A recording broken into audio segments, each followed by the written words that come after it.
Hi. Today I want to answer the question, if I cannot forget someone, does that mean that I love that person? That that person is my true love, the one, my twin flame, my soulmate, or any other kindred soul? That's gonna be today's topic. But first, I want to introduce myself because I've been sharing my message for a while now in Spanish, but I'm just beginning in English. So, my name is Annette Ruiz. I'm a therapist, a coach. I'm an instructor of the healing modalities I practice. I'm also a writer. I have written a memoir about my twin flame experience. It's here on my back.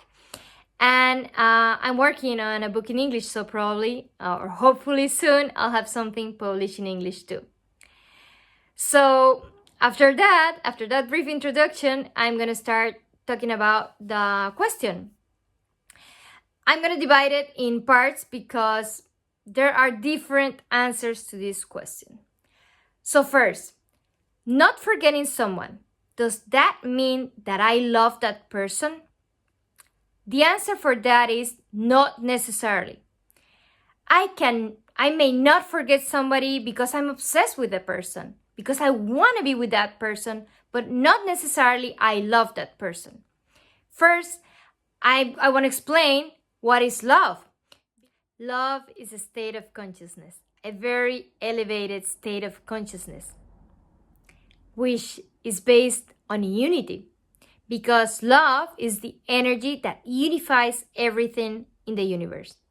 So when I truly love somebody, I can allow that person to be whoever they are, to choose whatever they choose, whatever they want to choose.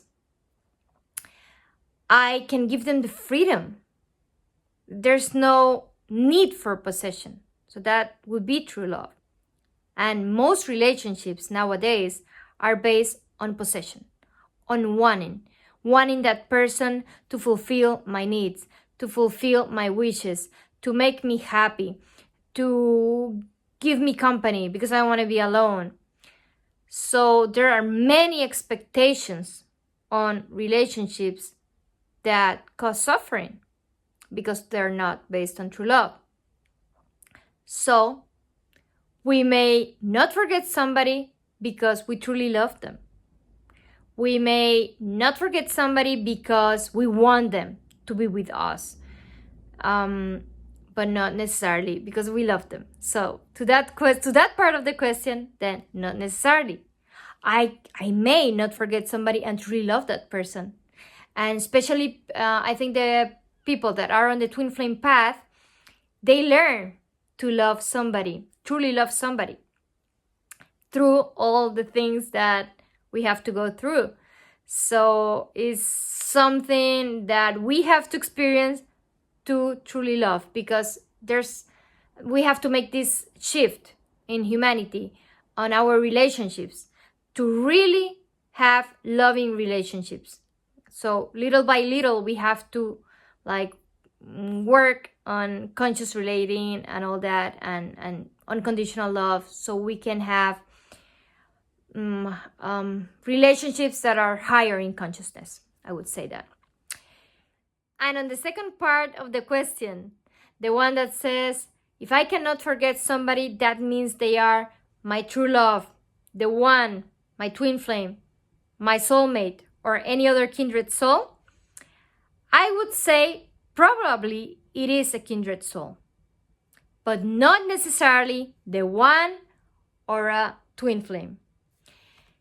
Because kindred souls are all those soul connections that are close to us.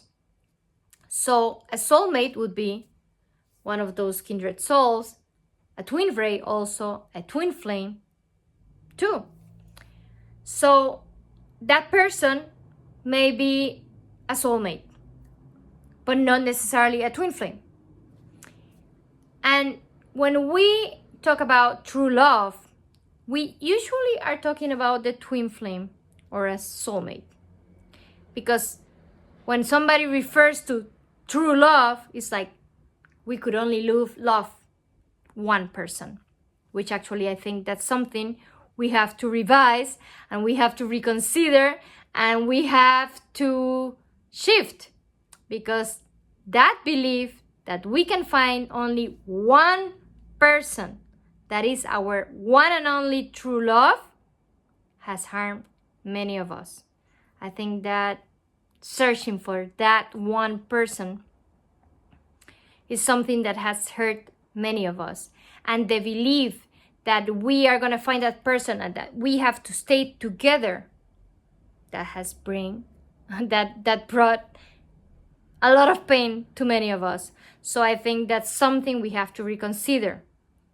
But going back to, if we think the one, it would be the twin flame, because actually the twin flame is the soul that is our same soul. So there's only like one of that type. Soulmates we can have like about, I think it's like 12 soulmates. But I can have a soulmate that is a son or a father or a friend, also a partner. But I mean that we can have different soulmates and not only meant to be a partner. So when we are talking about the one, it mostly refers to the twin flame. But I would say that we have more than one person that we could feel a big connection, that we could really love, and that we could really feel good with them. So there's not only one. And we may, when we do not forget somebody, probably is a kindred soul, but not necessarily a twin flame. Or the one, because as I was saying, we have to like reconsider the concept of the one and understand that we can have more than one once, right? So I wanted to answer that, and one of the biggest things I wanted to discuss here is that we have to be very careful with thinking that not forgetting somebody means that I love them or that they are a twin flame or the one, because we may actually attract not being able to forget somebody, not being able to let go of somebody, because we want them to be that the one, or be that twin flame, or be that person that is so important in our life. So if we are looking for that, if we are searching for a soulmate, or we are wanting to give that person that importance, like, oh my God, I cannot forget them. They are the most important person in my life and I cannot let them leave. They have to be with me. Then we are gonna not be able to let them go. I don't know if you can understand this, but what I'm trying to explain is that may be a belief that if I cannot forget this person, then they are the one, or they are my twin flame. So I won't forget them because I want that person. I want that person to be the one. So we have to be very, very careful with believing this. So apart from answering the question, I wanted to emphasize to be careful with this wanting that person to be the one, and for that reason not being able to forget that person. That may really harm us. So be careful with that. And I think that if you find out, it's like, oh my God, yeah, there's a part of me that wants this person to be the one. So I'm not allowing I'm not allowing my mind to stop thinking about this person because I want them to be that person. So be careful with that. That was one of the biggest points that I wanted to make when I decided to answer this question. And now I'm going to talk about other reasons why we may not forget somebody. As I was saying, it could be a kindred soul, but if it's a kindred soul, we may have had many lives. So we may have wounds from another lifetime. Or we may have wounds with or karma with the ancestors of that person, with their parents, or this person's ancestors with mine. So I may not forget this person because I have work to do with this person. So until I do not do the work, until I do not heal the karma, until I do not heal the past wounds, I won't be able to forget the person because my soul won't allow it. Because my soul knows it's like you have to work these issues because probably it's something very important for you to be able to move to your next stage.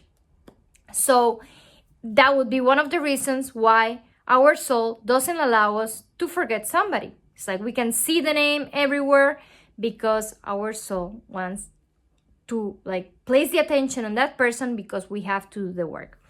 And it could be karma. It could be also that that person is going to show us the patterns, like the inner patterns we have to work on.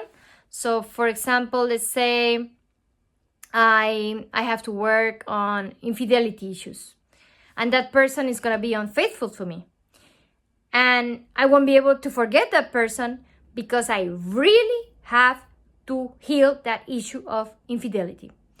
Let's say it's something that I've been working on my life, or maybe even my grandmother has been working on that, my mother, like my whole family has been working on that issue, and I've been working on that also. And now this person comes, shows me that I have that wound with infidelity or that issue with infidelity. And since I cannot forget the person, I have to go do the work. So it may be like a pattern that I'm working on, or it could be a belief.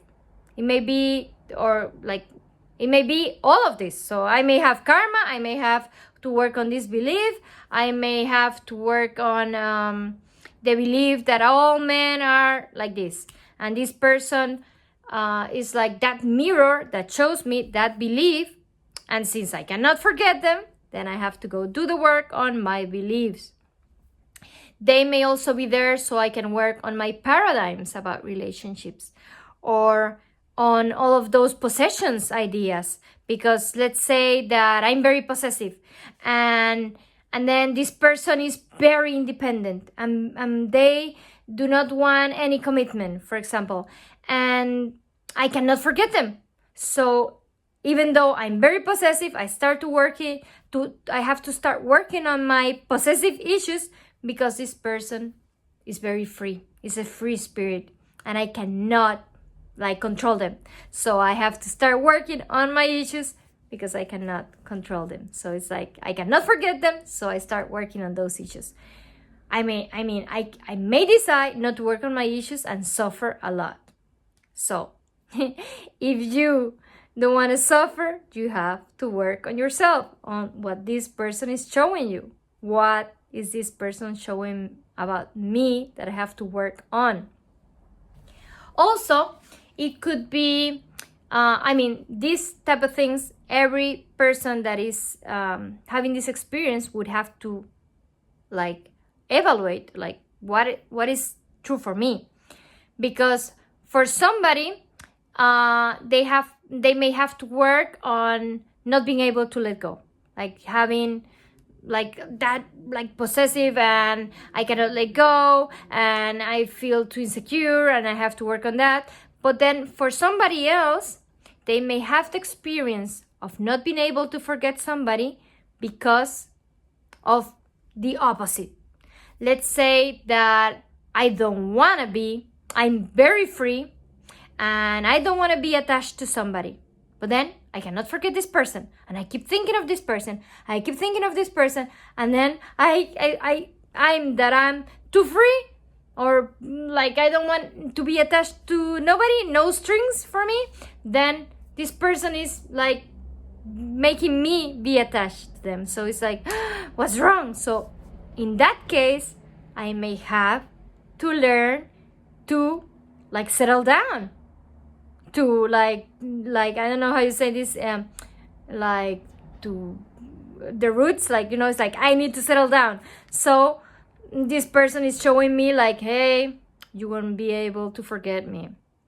So you have to start thinking about settling down, right?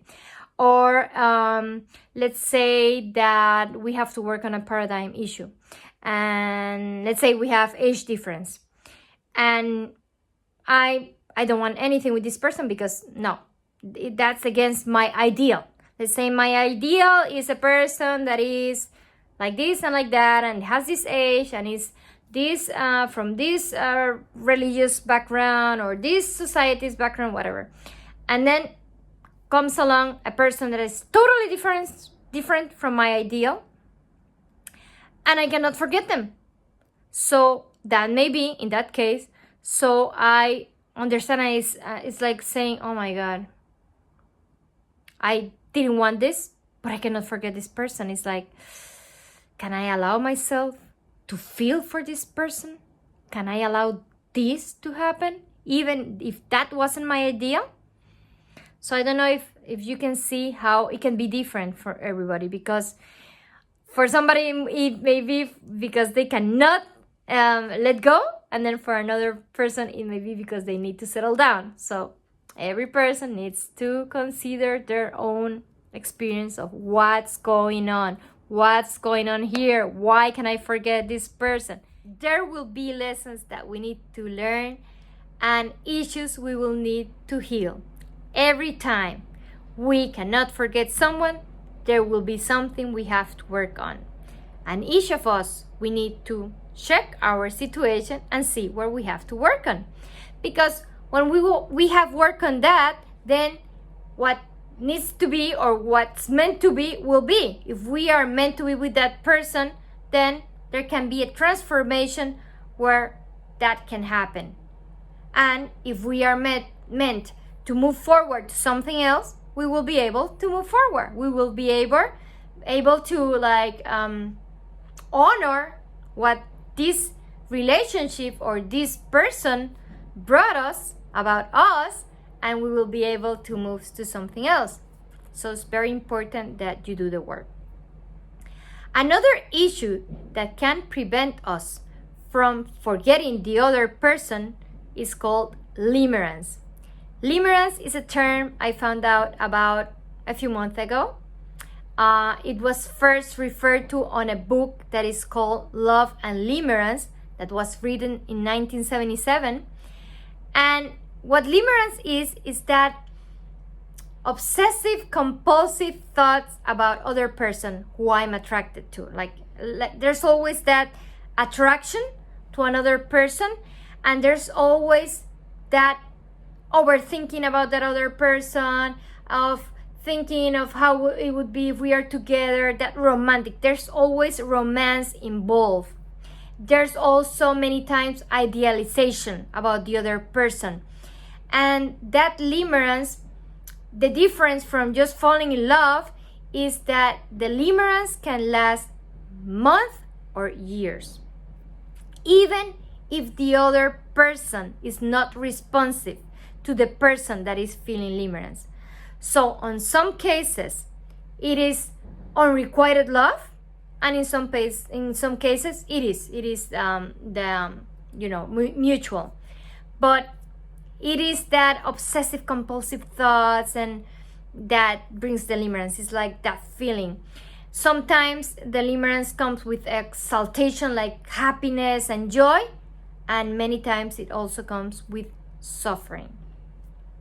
And well, if it's the happy part, that's not that bad.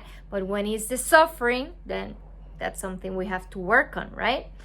And many people are not only going through limerence, many people are addicted to limerence. It's like that feeling. They want that feeling. I think that's because of romance movies and all that. It's like we get that idea that, oh, I want to feel that for somebody. So the first step to move away from limerence is to see if that limerence is harming me. Because if my limerence is on the suffering side, then of course it's not positive. There, in some cases, I can have limerence and be with the person and be happy. So On that case, I don't think it is so bad. But so bad because, I mean, it's not that positive because you have, the state is not a regular state. So there's always something we have to work on. There may be like, the person may be like, I don't know, maybe on a fantasy or something that the person has to work on. But if there's suffering, definitely the person has to work on that. And the first step is seeing if I'm addicted to limerence, if there's a part of me that likes that, because maybe I find it romantic. So that would be the first step. And if I'm addicted to it, then I would have to work as on any addiction. Like if it was addiction to drugs or liquor or whatever, I would have to work on that. We can actually be addicted to people. We could be addicted to feelings. I could be addicted to the anxiety or sadness because our body becomes addicted to the chemicals that our brain releases when we are feeling that emotion. So we have to see if we are addicted to that and start working on the feeling that is not that one. So it's like every time we see that feeling, if we learn to work on our emotions, then it's like, okay, there's that addiction to this feeling, so I'm gonna work on this. So it's like making that consciousness shift. And the same way with the limerence, is like, okay, there is that part of me that loves this feeling of being in love, of being crazy in love with somebody, of being yearning for somebody or longing for somebody. We could be addicted to the longing and the yearning too. So that would emphasize the limerence. So check on all of that because if we have limerence or addictions to limerence, we won't be able to forget the other person, because then that person will be the object of our limerence. So I will talk about the limerence further because I think it's very interesting. But for now, I'm gonna leave you with that information, and I hope that gives you insight on your process and that you can understand things about you, so you can work on that. It's like, I don't know, for me, it's like when I find that, it's like, oh my God, I have that. Now I know where I have to work on.